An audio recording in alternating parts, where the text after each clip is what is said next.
Welcome again students. अभी हम heat section पे आ गए हैं। हीट सेक्शन ये बड़ा सेक्शन है, इससे अपन 4 से 5 क्वेश्चन एक्सपेक्ट कर सकते हैं। सबसे पहला पार्ट जो है हमारा हीट सेक्शन का, that is thermal properties of matter. अब थर्मल प्रॉपर्टीज ऑफ मैटर में बेसिकली स्टार्ट होता है थर्मोमेट्री से।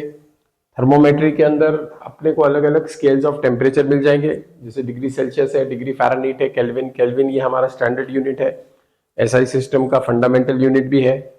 अब केल्विन, सेल्सियस और फ़ारेनहीट, इन तीनों को हम आपस में रिलेट कर सकते हैं। अगर मेरे पास सेल्सियस है, मेरे को केल्विन चाहिए, तो I will go for K is equal to C plus 273। Actually ये 273.16 भी है आगे, but we take it 273 only. अब जितना चेंज सेल्सियस में होगा उतना ही चेंज केल्विन में भी होगा। अगर सेल्सियस 10 डिग्री से बढ़ के 40 डिग्री जाता है, मतलब 30 का चेंज आया, तो kelvin will also change by the same amount, that is 30 kelvin. तो delta C and delta K both are one and the same. लेकिन सेल्सियस और फ़ारेनहीट ही अलग अलग है। सेल्सियस फ़ारेनहीट का रिलेशन है 9C is equal to 5 into bracket F-32। इसका रीजन ये है कि सेल्सियस जो स्केल होती है उस पर 100 डिविजन्स है, केल्विन पे भी 100 डिविजन्स है, लेकिन फ़ारेनहीट जो है उस पर 180 डिविजन्स है। Because in case of Fahrenheit thermometers, उसका जो फ्रीजिंग पॉइंट है वाटर का, that is 32 degree Fahrenheit and boiling point is 212 degree Fahrenheit. तो ये दोनों का जो डिफरेंस है दैट इज ऑफ 180, तो उस पे 180 डिविजन्स होंगे। तो अगर मेरे को C पता है तो मैं F निकाल सकता हूं, और F अगर पता है तो I can find the value of C। तो यहाँ पे मैंने जो कैलकुलेशन बताया 9C/5 is equal to F-32। C की वैल्यू सब्स्टिट्यूट करेंगे, ये कैलकुलेशन कंप्लीट करेंगे और -32 को इधर लाएंगे तो +32 हो जाएगा। अब अगर सेल्सियस 40 डिग्री सेल्सियस से बढ़ा, for example you can take any value, 40 degree Celsius से बढ़ा, तो फ़ारेनहीट बढ़ेगा 1.8 इंटू 40। ये 40 एज इट इज ले लिया मैंने। 1.8 ये फैक्टर है क्योंकि उसमें 180 डिविजन है फ़ारेनहीट में, और Celsius has only 100 division, so 180 upon 100 makes it 1.8। तो delta F will be 1.8 into 40, that is 72 degree Fahrenheit. तो ये अलग अलग स्केल्स है। अब इसमें एक और वेरिएशन जो आता है, एक फॉल्टी थर्मोमीटर का क्वेश्चन आता है। करेक्ट वाला अगर थर्मोमीटर है, सेल्सियस में है, तो FC minus LFP upon UFP minus LFP। UFP का मतलब होता है अपर फिक्स पॉइंट, जो सेल्सियस वाले थर्मोमीटर में 100 पे है, और LFP का मतलब होता है lower fix point which is 0 degree Celsius in case of Celsius scale. तो ये करेक्ट वाला थर्मोमीटर है और ये फॉल्टी थर्मोमीटर है। अब फॉल्टी थर्मोमीटर क्या करेगा, आपको UFP और LFP अलग अलग दे देगा। जैसे हम बोल रहे 0 LFP है और 100 UFP है, तो फॉल्टी थर्मोमीटर में वो UFP 98 दे सकता है, LFP he can give you 4 degree Celsius, -4 degree, whatever may be the value। तो UFP LFP अगर चेंज हो गए तो थर्मोमीटर का रीडिंग भी क्या हो जाएगा, फिर चेंज हो जाएगा। तो ये वेरिएशन यूज करके हम वो वाला क्वेश्चन सॉल्व कर सकते हैं, लेकिन आई डोंट एक्सपेक्ट कि ये क्वेश्चन अभी इस बार के एग्जाम में आएगा। अब अगला जो बिट हमारे को देखने को मिलता है वो थर्मल एक्सपांशन का है। थर्मल एक्सपांशन का मतलब हीट करने से एक्सपांशन होता है। जैसे हम कोई भी मेटल रॉड को अगर हीट करेंगे तो उसकी लेंथ इंक्रीज होगी, अगर उसके पास एरिया है तो एरिया इंक्रीज होगा, अगर उसके पास वॉल्यूम है तो फिर वॉल्यूम इंक्रीज होगा। तो उसी तरह से हमको 3 एक्सपांशंस मिलते हैं, लीनियर, सुपरफिशियल और क्यूबिकल। अब लीनियर एक्सपांशन में क्या होता है कि there is a change in length, तो 0 डिग्री पे लेंथ L0 है और T डिग्री पे लेंथ LT है, तो then I can write coefficient of linear expansion LT minus L0 upon L0 into T। अब इस पे जो क्वेश्चन बनता है वो क्या बोलता कि 2 रॉड्स ऑफ डिफरेंट मटेरियल, एक का लीनियर एक्सपांशन का कोएफिशिएंट α1 है, दूसरे का α2 है। The 2 rods show the same increase in length. दोनों का इंक्रीज इन लेंथ कैसा आ रहा है, सेम आ रहा है, मतलब LT माइनस L0 सेम हो गया। फॉर द सेम टेम्परेचर, मतलब टेम्परेचर भी सेम है, तो फिर हमारा क्रॉस मल्टीप्लीकेशन क्या बोलता है हमारे को, L0 मतलब original length into alpha should be a constant. तो पहले रॉड की original length L1, α1 is coefficient of linear expansion, दूसरे रॉड की original length L2, α2 is coefficient of linear expansion. तो ये फॉर्मूला बेस्ड क्वेश्चन बहुत कॉमन है और रूटीनली आता है। अब ये एक रिलेशन आ जाएगा आपका L1 L2 के बीच में, और दोनों रॉड्स की लेंथ के बीच में डिफरेंस दे देगा वो, L1 minus L2 is equal to suppose 10 centimetre दे दिया उसने, तो दो इक्वेशन बन गए। तो you can easily solve for L1 and L2। तो ये क्वेश्चन आता है। दूसरा जो कोएफिशिएंट ऑफ सुपरफिशियल एक्सपांशन है उसको बोलते हैं बीटा। तो beta is related to change in area, जहां एरिया चेंज होगा वहां बीटा आ जाएगा। और बीटा का फॉर्मूला है final area minus initial area upon initial area into rise in temperature. अब यहाँ पे एरिया अगर आपको दिया है और ओरिजिनल एरिया आपको 0 डिग्री वाला पता है, तो आप बीटा की वैल्यू कैलकुलेट कर सकते हो। अब इसमें हम ध्यान देंगे अगर, तो अल्फा में सिर्फ लेंथ आ रहा है, बीटा में एरिया आ रहा है। एरिया आ रहा है इसका मतलब 2 बार लेंथ आ रही है, तो बीटा की वैल्यू अल्फा से हमेशा डबल रहेगी। And then when we come to the third expansion, that is cubical expansion. Cubical expansion में जो कोएफिशिएंट आता है उसको हम गामा बोलते हैं। So gamma is equal to Vt minus V0 upon V0 into T। तो this Vt minus V0 I can call it delta V upon V0, मतलब change in volume upon original volume into rise in temperature. अब ये delta V upon V अगर मैंने निकाला तो ये T cross multiply हो जाएगा इधर। So my equation will be delta V upon V0 is equal to gamma into T। gamma question में दिया रहेगा, चेंज इन टेम्परेचर आपको दिया रहेगा, इसको 100 से मल्टीप्लाई करो, आपका परसेंटेज में आंसर आ जाएगा। अगर वॉल्यूम चेंज हो रहा है इसका मतलब density is also going to change. तो डेंसिटी जब चेंज होगी तो उसका भी फॉर्मूला हम ये यूज करेंगे गामा इंटू टी। दूसरा इसके ऊपर जो वेरिएशन आता है क्यूबिकल एक्सपांशन पे, कि हम लोग जो हमारी बाइक्स हैं उसमें पेट्रोल या डीजल डालते हैं, तो गर्मी के मौसम में इन समर्स पेट्रोल या डीजल का एक्सपांशन ज्यादा होता है, और वो जो मेटल की टैंक है उसका एक्सपांशन उतना नहीं होता। तो क्या होता है कि अगर हमने टैंक को एकदम फुल भर दिया तो ओवरफ्लो होने के चांसेस है। तो वहां पे हमको ये ध्यान रखना पड़ता है कि थोड़ी सी टैंक हम क्या रखें, खाली रखें, ताकि एक्सपांड होने को पेट्रोल को जगह मिल सके और ओवरफ्लो नहीं होना चाहिए। तो ये आ जाएगा आपका क्यूबिकल एक्सपांशन। तो अगर हम अल्फा बीटा गामा की वैल्यूज को चेक करें तो अल्फा अगर 1 है तो बीटा 2 रहेगा एंड गामा विल बी 3। ये हो गया आपका पार्ट काय का, क्यूबिकल एक्सपांशन का। अब इसी टॉपिक में there is another thing called as melting point and boiling point. किस टेम्परेचर पे आइस मेल्ट होता है, दैट इज 0 डिग्री सेल्सियस। ये नॉर्मल एटमॉस्फेरिक प्रेशर पे है, लेकिन अगर हमने प्रेशर को बढ़ा दिया तो then ice will melt below 0 degree Celsius. मतलब प्रेशर बढ़ाने से मेल्टिंग पॉइंट डिक्रीज हो गया, प्रेशर बढ़ाने से मेल्टिंग पॉइंट क्या हो गया, डिक्रीज हो गया। इसके लिए एक अच्छा खासा एक्सपेरिमेंट है आपको, जिसको हम रीजेलेशन बोलते हैं। That experiment which we call as regelation. अब रीजेलेशन में क्या होता है कि एक बड़ा बर्फ का आपने स्लैब लिया, उसके ऊपर वायर रखा और दोनों तरफ से वेट लगा दिया, तो वायर पूरा का पूरा पास हो जाएगा, लेकिन आइस ब्रेक नहीं होगा 2 पार्ट्स में, मतलब जेल वापस से हो गया हो। तो रीजेल होना, इससे वर्ड बन गया रीजेलेशन। तो regelation shows that increase in pressure reduces the melting point. Boiling point की अगर हम बात करें तो प्रेशर बढ़ाने से बॉइलिंग पॉइंट बढ़ता है और प्रेशर कम करने से बॉइलिंग पॉइंट कम हो जाता है। इसीलिए हाई अल्टीट्यूड्स पे जब हम जाते हैं तो प्रेशर कुकर का हम लोग यूज करते हैं। कि प्रेशर कुकर प्रेशर को बढ़ाता है तो वाटर का जो बॉइलिंग पॉइंट है वो बढ़ेगा, खाना अच्छे से पक जाएगा। तो boiling point increases with increase in pressure. अब इसी के अंदर एक चीज हमको देखने को मिलती है, that is what you call as PT diagram. PT diagram जिसको हम फेज डायग्राम बोलते हैं। ये प्रेशर और टेम्परेचर के बीच में बनाया गया डायग्राम है। इसमें 3 कर्व्स आपको देखने को मिलेंगे। ये सॉलिड है, ये लिक्विड है और ये गैस है। मतलब ये कर्व के लेफ्ट में सॉलिड आएगा, राइट में लिक्विड आ जाएगा। इस कर्व के ऊपर सॉलिड आएगा, नीचे गैस आ जाएगा। और ये थर्ड कर्व के ऊपर लिक्विड, नीचे gas.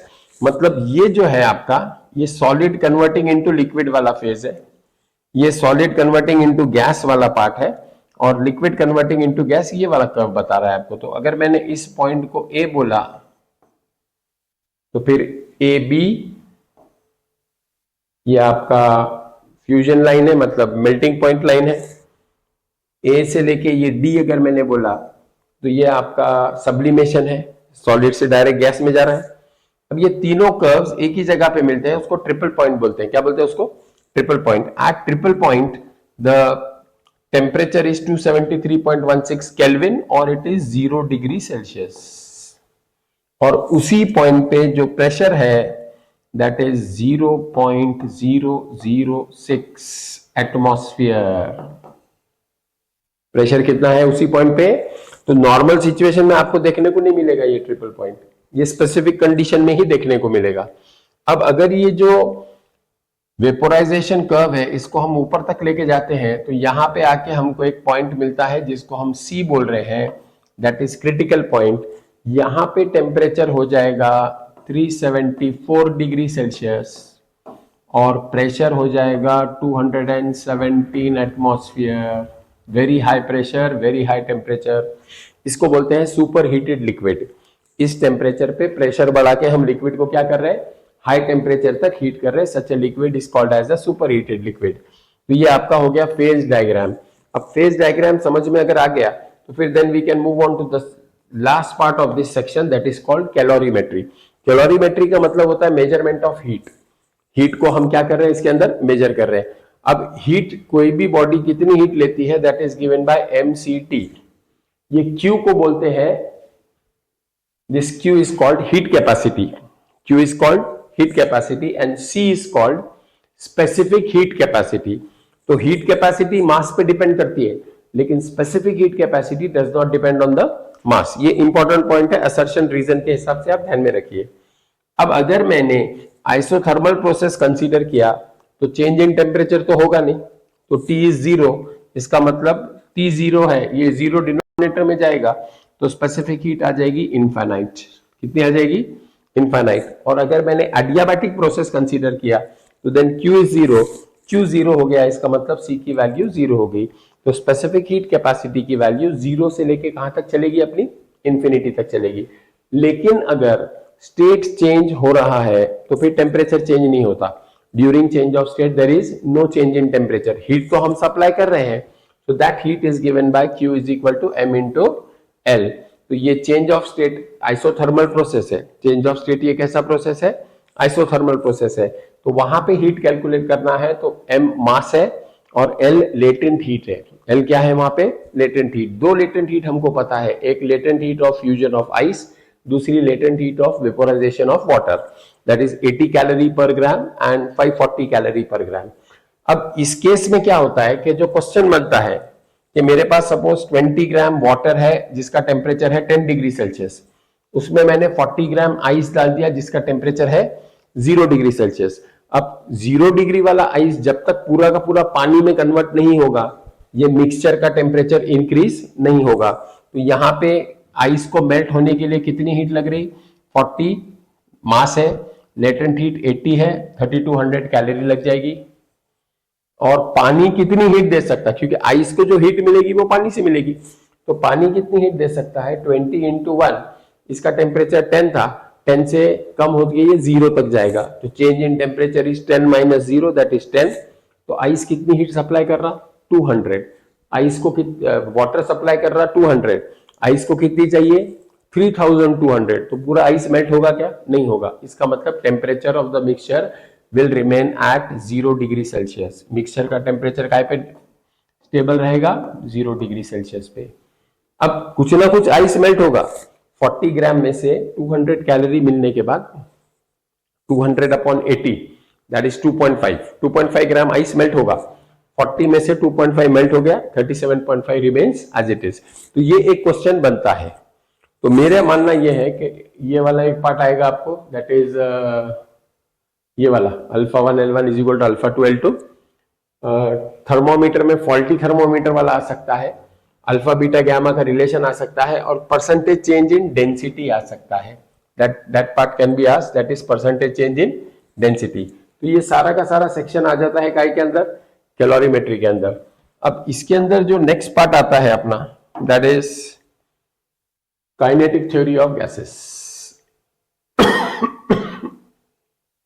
Now, kinetic theory of gases is a theory which relates the macroscopic quantities with the microscopic quantities. ये macroscopic है और ये माइक्रोस्कोपिक है। प्रेशर, वॉल्यूम, टेम्परेचर को मैक्रोस्कोपिक बोलते हैं, velocity, momentum they are called as microscopic. अब kinetic theory of gases के असम्पशंस जो है उसके हिसाब से अपन 3 स्पीड डिफाइन कर सकते हैं। Number 1 is most probable speed. Most probable speed is given by √2RT/m, that is, अब R में यूज कर रहा हूं, मतलब मेरे को ये मास मोल्स में लेना पड़ेगा, this should be molar mass. अगर मैंने R की जगह kb यूज किया तो molar mass is substituted by mass of 1 molecule. तो ये दोनों फॉर्मूले आइडेंटिकल है, सिर्फ यहाँ पे R है, यहाँ पे kb है। अगर R है तो कैपिटल M मोलार मास, और kb है तो small m, that is molecular mass. Average speed आएगा √8RT/m, यहां पे आएगा 8 kBT/m, और RMS स्पीड आ जाएगा 3RT/m या 3 kBT/m। अब अगर मैंने RMS स्पीड को c बोला है तो फिर एवरेज स्पीड को 0.92 c बोलना पड़ेगा, और मोस्ट प्रोबेबल स्पीड को 0.83 c बोलना पड़ेगा। मोस्ट प्रोबेबल स्पीड सबसे ज्यादा नंबर ऑफ मॉलिक्यूल्स के पास है, सबसे ज्यादा मॉलिक्यूल्स के पास जो स्पीड है दैट इज मोस्ट प्रोबेबल। फिर उससे कम मॉलिक्यूल्स एवरेज स्पीड वाले हैं, और सबसे कम मॉलिक्यूल्स के पास आपको आरएमएस स्पीड मिलेगा। ठीक है बच्चों, ध्यान में आ रहा है मैं क्या बता रहा हूं ये? तो ये अलग अलग स्पीड्स मॉलिक्यूल्स के पास डिफाइन हो सकती है। इसके साथ साथ हमको जो क्वेश्चन मिलता है mean speed, mean square speed और आरएमएस स्पीड, इसके ऊपर एक क्वेश्चन हमको मिलता है। 5 मॉलिक्यूल दे देगा, पांचों की स्पीड देगा, पांचों को ऐड करो, 5 से डिवाइड करो, मीन स्पीड आ जाएगा। मीन स्क्वायर स्पीड निकालना है तो पहले स्पीड का स्क्वायर करो, खाली स्पीड का स्क्वायर करना, ऐड करना, और नंबर ऑफ मॉलिक्यूल्स वही रखना, उसको स्क्वायर करने की जरूरत नहीं है, तो मीन स्क्वायर स्पीड आ जाएगा। और मीन स्क्वायर स्पीड का रूट ले लोगे तो फिर आपको आरएमएस स्पीड मिल जाएगा। दूसरी इंपॉर्टेंट चीज इसमें यह है, मीन फ्री पाथ का फॉर्मूला कभी कभी पूछता है, lambda bar given by 1/√2 pi d square into n। Pi √2 constant है, d मॉलिक्यूल का डायमीटर है, जो मॉलिक्यूल यूज कर रहे हैं उसका क्या है, वो डायमीटर है, और n is number of molecules per unit volume. अब मेरे पास जो फॉर्मूला है PV is equal to n kBT, n is number of molecules. अब अगर मैं ये v को यहां डिनोमिनेटर में लेके आता हूं तो ये n/v हो जाएगा, that is nothing but small m। तो स्मॉल n की वैल्यू मैं फाइंड आउट कर सकता हूं, that is P/kb into T. तो ये P/kBt मैंने किसकी वैल्यू रख दिया यहाँ पे, स्मॉल n की। तो mean free path is inversely proportional to pressure and directly proportional to absolute temperature. मतलब टेम्परेचर बढ़ाने से मीन फ्री पाथ बढ़ेगा और प्रेशर बढ़ाने से मीन फ्री पाथ कम हो जाएगा। दूसरी चीज इसमें क्या काम आएगी अपने को, कि अगर उसने अपने को पूछा टाइम बिटवीन 2 सक्सेसिव कोलिजन्स, तो उसका फॉर्मूला आएगा mean free path divided by RMS speed, because time is distance upon velocity. अगर उसने टाइम ऑफ इंपैक्ट पूछा, 2 मॉलिक्यूल्स आपस में कोलाइड हो रहे हैं तो कितनी देर के लिए साथ में रहेंगे, वो होता है टाइम ऑफ इंपैक्ट। वहां पे मीन फ्री पाथ नहीं आएगा, मॉलिक्यूलर डायमीटर आ जाएगा, क्योंकि ये 2 मॉलिक्यूल्स टच हो रहे हैं एक दूसरे को, ये ऐसे। तो ये सेंटर, ये इसका सेंटर, तो दोनों के सेंटर्स के बीच में डिस्टेंस आ जाएगा इक्वल टू डायमीटर। तो एमएफपी की जगह डायमीटर आएगा, आरएमएस स्पीड नीचे वैसी की वैसी रहेगी। एमएफपी बहुत बड़ा है, मॉलिक्यूलर डायमीटर बहुत छोटा है, इसीलिए time between 2 successive collisions is much larger than time of impact. अब इसके अंदर रूट मीन स्क्वायर स्पीड जो है that is directly proportional to square root of temperature. मेरा मानना यह है कि ये क्वेश्चन आने के चांसेस हाई है, this is highly probable question. Question क्या देंगे आपको कि at what temperature will the RMS speed of gas molecules be 4 times that at NTP.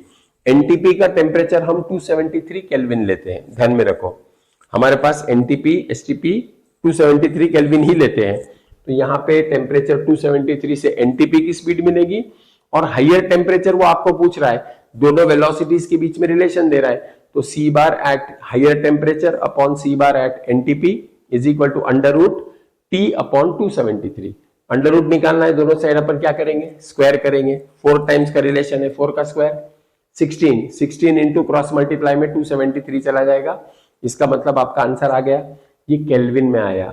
Option में ध्यान से देखना, अपन जो ऑप्शन मार्क कर रहे हैं वो यूनिट के साथ मैच हो रहा है या नहीं हो रहा है। यूजुअली ये लोग क्या करते हैं, क्वेश्चन अगर इजी है ना तो यूनिट में घुमा देते हैं अपने को।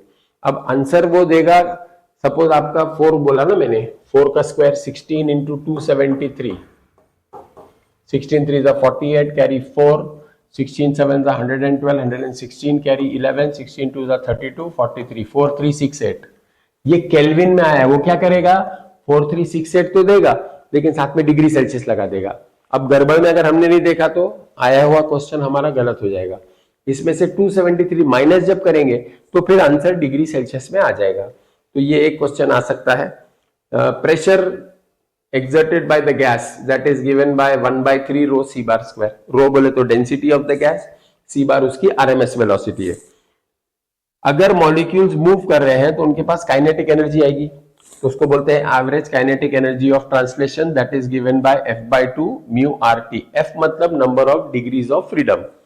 अब आइडियल गैस के पास 3 डिग्रीज ऑफ फ्रीडम है, मोनोएटॉमिक के पास भी 3 डिग्रीज ऑफ फ्रीडम है, डायटॉमिक के पास 5 डिग्रीज है, और अगर नॉन रिजिड है तो 7 डिग्रीज ऑफ फ्रीडम मिल जाएंगी। वाइब्रेशनल डिग्रीज भी आ जाते हैं उसके अंदर। तो ये F डिग्रीज ऑफ फ्रीडम आ गया।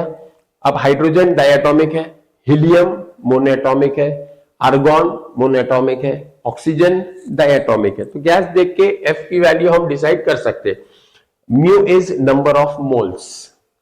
यहां पे T एब्सोल्यूट टेम्परेचर रहेगा। एब्सोल्यूट मतलब केल्विन वाला टेम्परेचर, जिसमें 273 अगर सेल्सियस है तो 273 हम उसके अंदर ऐड कर देंगे। Then another thing that can be asked, ये इंपॉर्टेंट है मेरे हिसाब से, Cp minus Cv is equal to R। अब ये Cp जो है ये मोलार स्पेसिफिक हीट है और ये छोटा Cp जो है ये प्रिंसिपल स्पेसिफिक हीट है। क्वेश्चन इसके ऊपर आता है, वो क्या बोलेंगे आपको कि ऑक्सीजन के लिए, this is the what I have shown here, small r की वैल्यू होती है capital R divided by molecular mass. तो for hydrogen Cp minus Cv is equal to A मतलब R/2 आ जाएगा क्योंकि हाइड्रोजन का मॉलिक्यूलर मास 2 है। ऑक्सीजन नाइट्रोजन लिया मैंने, Cp minus Cv is equal to B बोल रहा है वो, तो ये आ जाएगा R/28। अब ऑब्वियस है कि A बड़ा है और B छोटा है क्योंकि इसमें 28 आ रहा है, इसमें सिर्फ 2 ही आ रहा है। तो A is how many times of B, 14 times of B। तो ये रिलेशन आपसे पूछेगा, आपको ये नहीं देगा वो, ये तो अपन ने खुद से लिखा है, ये नहीं देगा वो आपको, इतना ही देगा बस। Cp minus Cv is equal to A and Cp minus Cv is equal to B। This is for hydrogen and this is for nitrogen. तो A और B के बीच में रिलेशन क्या है ये अपने को पूछेगा। तो ये इजी क्वेश्चन है, आना चाहिए, कोई दिक्कत की बात नहीं। अब Cp और Cv ये दो स्पेसिफिक हीट्स है, इनका अगर हम रेशियो लेते हैं, फिर चाहे आप मोलार लीजिए या प्रिंसिपल लीजिए, उसकी वैल्यू गैमा आती है। Gamma is called adiabatic constant. Gamma क्या है वहां पे, एडियाबैटिक कांस्टेंट है। अब इसके अंदर क्या होता है कि एडियाबैटिक प्रोसेस जो है वो रैपिड प्रोसेस है और आइसोथर्मल जो है वो स्लो है। तो अगर मैंने प्रेशर वॉल्यूम का ग्राफ बनाया तो आइसोथर्मल का स्लोप कम आएगा, एडियाबैटिक का स्लोप ज्यादा आएगा। कितने टाइम्स ज्यादा आएगा, that will be gamma times more. How many times more the slope will be? Gamma times. So slope of adiabatic is gamma times more than slope of isothermal. ये एक question graph के ऊपर based आ सकता है। अब यही gamma हम use करते हैं गैस लॉस के अंदर कि PV is equal to constant। ये isothermal process हो गया। When the process is isothermal, I can write PV is equal to constant। लेकिन अगर प्रोसेस adiabatic है तो PV raised to gamma constant हो जाएगा। और अगर आइसोथर्मल भी नहीं है, एडियाबैटिक भी नहीं है, मतलब PV raise to x is constant where x is not 1, x is not gamma, तो ऐसे प्रोसेस को बोलते हैं polytropic process. Such a process is called as polytropic process. और पॉलीट्रॉपिक प्रोसेस में स्पेसिफिक हीट निकालने का बोला तो फॉर्मूला आएगा R/γ-1 प्लस R/1 - x यहां से उठा सकते हैं अपन क्योंकि वो इक्वेशन देगा अपने को, PV स्क्वायर बोलेगा, मतलब x की जगह पे 2 आ गया। तो यहाँ पे आप वैल्यू सब्स्टिट्यूट कर दीजिए, आपका स्पेसिफिक हीट इस क्वेश्चन के लिए आ जाएगा। तो this is all related to kinetic theory of gases. अब अगला जो टॉपिक है हमारा दैट इज थर्मोडायनामिक्स। थर्मोडायनामिक्स के अंदर आपको लॉज मिलते हैं। सबसे पहले आता है जीरोथ लॉ के 3 सिस्टम है A B, दोनों के बीच में एडियाबैटिक पार्टीशन है और ऊपर ए बी और सी ऊपर आएगा, तो that will have, I can show it here. ये आपका ए हो गया, ये आपका बी हो गया, ये आपका ऊपर से सी आ जाएगा। यहाँ पे आइसोथर्मल वॉल है, यहाँ पे अडियाबैटिक वॉल है, या इंटरचेंज भी कर सकते हैं, that doesn't make any difference. अब ए सी के साथ इक्विलिब्रियम में है, B also equilibrium with C, then A and B also are in, ये दोनों अगर सेटिस्फाई हो गए तो A is also in equilibrium with B, ये हम लिख सकते हैं। तो ये जीरोथ लॉ है। फिर आ जाता है आपका फर्स्ट लॉ। फर्स्ट लॉ में आपको heat supplied dq is equal to du plus dw। du बोले तो change in internal energy, change in internal energy, और dw मतलब वर्क डन। अब अगर हमने हीट सप्लाई किया है, हम खुद हीट सप्लाई कर रहे हैं, तो फिर dq विल बी पॉजिटिव।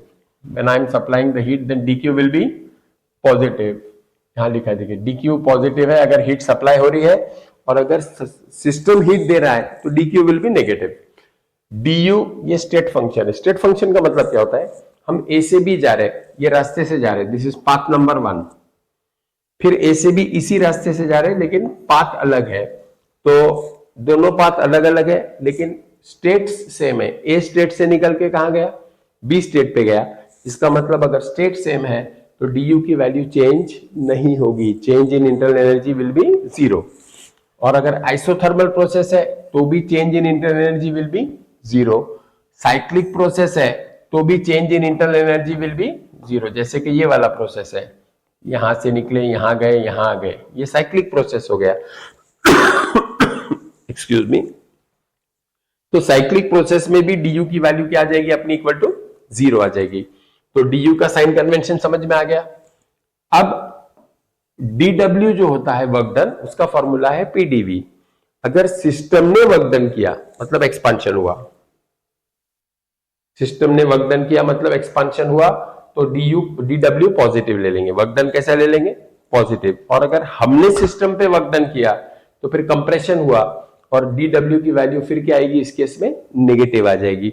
तो dw का साइन कन्वेंशन हमारा और केमिस्ट्री का अपोजिट है, ये ध्यान में रखना। केमिस्ट्री में भी है ये सारी चीजें आपको। अब इसके अंदर क्या होता है कि जब हम वर्क डन करते हैं तो प्रेशर वॉल्यूम का ग्राफ उतारेंगे।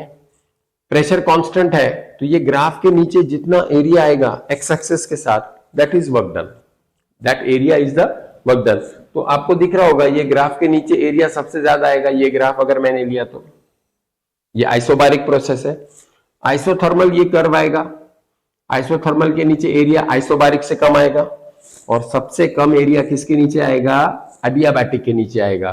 तो एक्सपांशन में isobaric maximum, second isothermal, third adiabatic. लेकिन अगर कंप्रेशन हम कर रहे हैं तो फिर एडियाबैटिक ज्यादा हो जाता है, आइसोथर्मल उससे कम होता है। ये ध्यान में रखना। कंप्रेशन का अलग रिलेशन है, एक्सपांशन का अलग रिलेशन है। अब ये ग्राफ के नीचे का अपने को क्या निकालना है, एरिया निकालना है। तो इसके लिए एक सैंपल एग्जांपल मैंने बताया आपको यहां करके। ये इतना ग्राफ दिया है अपने को, क्वेश्चन में दिया है अपने को।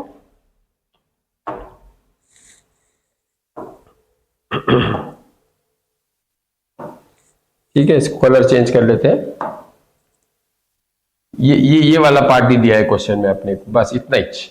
The gas is going from A to B, A to B जा रहा है, तो ये ग्राफ के नीचे जितना एरिया आएगा वो हमारा वर्क डन हो जाएगा। अब एरिया कैसे निकालेंगे, अगर आप ध्यान से देखोगे तो ये डायग्राम जो बन रहा है ये ट्रेपीजियम बन रहा है। क्या बन रहा है, ये ट्रेपीजियम। ट्रेपीजियम के एरिया का फॉर्मूला है half into sum of parallel sides. अब हाफ पैरेलल साइड, ये वाली साइड और ये वाली साइड दोनों पैरेलल है। ये 6 है और ये 2 है, common multiplier 10 to the power 5 है। So this will be 6 plus 2 into 10 to the power 5 multiplied by distance between the two parallel sides। दोनों पैरेलल साइड्स के बीच में डिस्टेंस यहां से लेके यहां तक आप देखो 5 minus 1 that is 4। लीटर में है तो 10 raised to -3 कन्वर्ट करने के लिए लिया मैंने। तो दिस विल बिकम 6 plus 2 8, 2 1 जा 2 4 जा 8, 4 into 4 16, 5 minus 3 2, तो 16 into 10 raised to 2 या 1600 जूल मेरा आंसर आ जाएगा। तो मैंने वर्क डन निकाल दिया। क्या निकाल दिया मैंने, इस ग्राफ के नीचे का एरिया मतलब वर्क डन हुआ।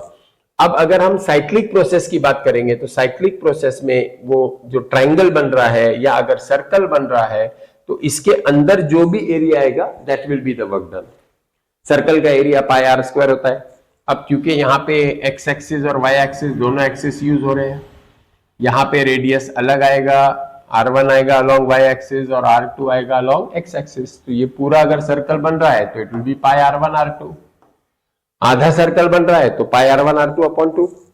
सो that is how you can keep on adjusting. तो area inside the cyclic process is equal to the work done. Cyclic process में वर्क डन जीरो नहीं होता, ये अच्छी तरह से ध्यान में रखिए, ठीक है। तो ये इस फॉर्मूले से अपन वर्क डन फाइंड आउट कर सकते हैं। मेरा मानना यह है थर्मोडायनेमिक्स पे यही वाला क्वेश्चन वर्क डन का आएगा, या फिर आपको ये इक्वेशन जो मैंने दिखाया था स्टार्टिंग में dq is equal to du plus dw, इस क्वेश्चन पे आपको क्वेश्चन, इस फॉर्मूले पे आपको क्वेश्चन आ सकता है। इन चीजों का आपको ध्यान रखना है। तो ये हीट सेक्शन में आपको अच्छे खासे मार्क्स मिल सकते हैं अगर आप थोड़ा सा केयरफुली सॉल्व करें, ठीक है।